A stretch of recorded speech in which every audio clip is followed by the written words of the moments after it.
Olá, a partir de agora você é nosso convidado a acompanhar uma conversa com o senador Humberto Costa. Ele que por muitos anos foi líder do PT aqui no Senado Federal, conversa conosco sobre expectativas, perspectivas dos próximos anos, com as mudanças significativas que a gente está vendo do cenário político, né, senador? Sim.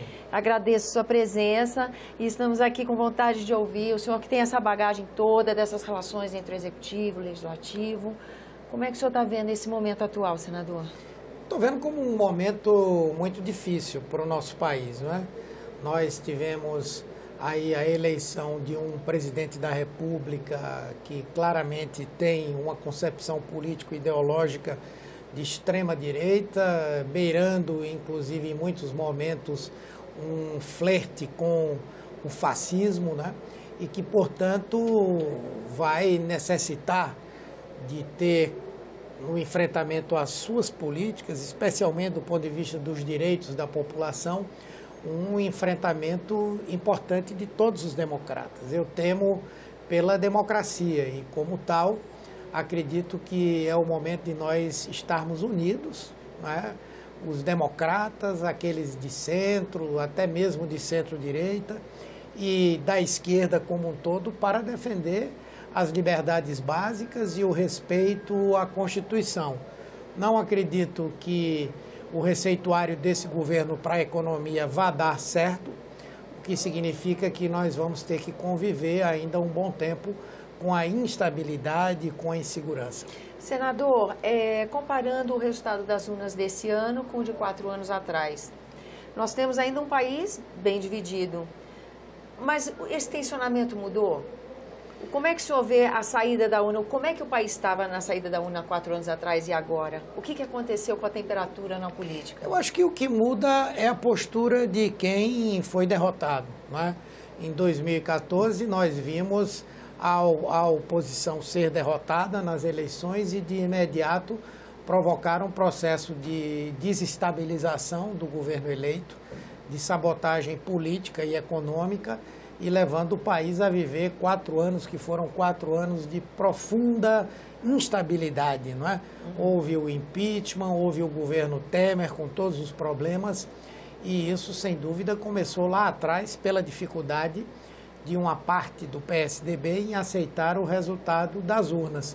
Dessa feita, nós não pretendemos agir dessa forma, não queremos ganhar nada no tapetão. É lógico que nós queremos que o Tribunal Superior Eleitoral avalie e investigue a utilização, não é, dos disparos de WhatsApp com notícias falsas contra o nosso candidato e o nosso partido, e avalie, inclusive, a ação que nós fizemos de cassação dessa chapa. Mas nós estamos aqui agora para defender o Brasil, para lutar pelo nosso país. Eu acho que essa é a grande diferença que há. Nós não estamos aqui para promover nenhum tipo de terceiro turno. Nós vamos fazer oposição, vamos fazer uma oposição dura e vamos fazer uma oposição em defesa da democracia. Mas acho que a grande diferença é essa. Senador, agora falando das eleições no Congresso Nacional, como é que o senhor avalia as mudanças que aconteceram? Renovação alta na votação dos 2/3 do Senado, chegando a 85%, e uma taxa de renovação na Câmara dos Deputados também significativa. Como é que o senhor avalia essas mudanças aqui no Legislativo? Eu avalio que essas mudanças vão levar a uma dificuldade maior para a governabilidade, não é? Especialmente para um governo como esse, que tem uma visão muito autocrática, onde há, inclusive, o apelido dado ao presidente da República de mito, não é? Não é alguém que sabe conviver com a diferença. E no momento em que nós estamos vivendo, houve uma pulverização que fez, por exemplo, com que no Senado, com 81 senadores, tenhamos 21 partidos aqui representados. Então, o presidente, se quiser optar pelo caminho do presidencialismo de coalizão, terá que ter uma capacidade muito grande de diálogo, de buscar entendimentos, não é? Acho que se abre também um campo para a oposição, porque vai também procurar se fortalecer para enfrentar os anos difíceis que virão por aí. Então, eu acho que ainda é um pouco cedo para dizer, mas eu creio que também não será muito fácil para esse governo para aplicar as suas propostas impopulares. E para os interesses do cidadão, né? Porque uma crítica que se fez ao Congresso Nacional, não exatamente ao Congresso Nacional, mas a forma como ele estava constituído nos últimos 4 anos, com um número muito grande de partidos, que inviabiliza o fortalecimento de propostas para o país e que acaba fazendo de qualquer tramitação aqui uma negociação muito pontual. Nesse aspecto, a Constituição do atual Congresso está mais pulverizada ainda, não está?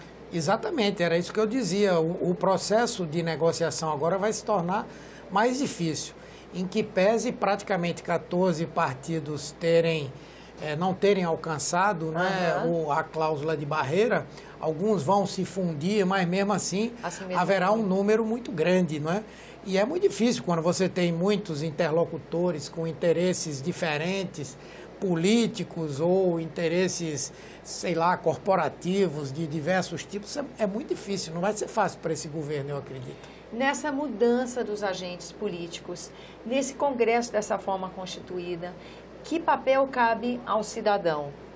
Que papel cabe no exercício da cidadania, no acompanhamento do trabalho da política? Não apenas de votar e se ausentar, mas toda essa configuração abre um campo para um maior controle social, para o exercício desse controle? Veja, se depender do governo, eu creio que não. Não é? Porque esse é um governo que vai ter uma característica de ser fortemente centralizador e que vai tentar, por intermédio das redes sociais, né, construir uma base social que é baseada fundamentalmente no ataque aos adversários, na ideia do inimigo interno, do inimigo comum. Mas eu creio que também as milhões de pessoas que votaram e que são democratas vão estar permanentemente cobrando dos seus representantes a fidelidade aos compromissos assumidos e, ao mesmo tempo, se mobilizando pelas redes sociais, mas também politicamente, presencialmente. Eu creio que serão anos de muita disputa política na sociedade. Senador, no tocante às redes sociais, que avaliação o senhor faz? Porque havia toda uma expectativa no uso de tempo de rádio e TV, até mesmo uma expectativa que isso favorecesse o PSDB. Não se constatou isso na prática e se atribuiu às redes sociais uma nova maneira de articular a sociedade que está com uma força muito maior do que se imaginava antes dessa eleição presidencial. O senhor concorda com esse ponto de vista? Concordo. Nós temos que avaliar, especialmente nós, no campo da esquerda, como nós também vamos poder ter uma presença mais forte, mais sólida nessa área, mas ao mesmo tempo nós temos que ter a preocupação de como utilizar esses meios com instrumentos que permitam que, no caso dos abusos, isso possa ser, vamos dizer assim, restrito, né? Restringido, porque o que ocorreu em termos de divulgação de notícias falsas, em termos de ataques à honra de várias pessoas, pode ser um processo que comprometa a democracia do nosso país. Então, até do ponto de vista legislativo, nós temos que discutir alternativas para que nós possamos ter as redes sociais como instrumento da democracia e não como um instrumento de destruição numa terra de histórias. Ninguém, né? Exatamente. Isso não vale só para a política, não. Vale para a vida pessoal, artistas, celebridades, qualquer um de está instituições exposto. Mesmo, às vezes uma empresa pode, né? Com certeza. Qualquer um está exposto hoje à possibilidade de ver sua reputação totalmente destruída em questão de horas. E falando em possíveis pautas para o Congresso Nacional, a expectativa é que a gente tenha antigos temas e uma nova casa, um novo Congresso e um novo ambiente político. Qual a expectativa do senhor para pautas recorrentes como reforma da Previdência, reforma tributária, rever o Pacto Federativo? Eu acredito que o governo vai tentar inicialmente, até para ganhar tempo, colocar essa pauta, digamos, comportamental, né, ou de segurança pública, entre aspas, né? Discutir essas soluções mágicas de redução de maioridade penal, de extinção do Estatuto do Desarmamento, de acabar com o debate sobre a responsabilização de autoridades que extrapolam seu papel no combate à criminalidade. Então, eles vão puxar esse tema, esses temas aí.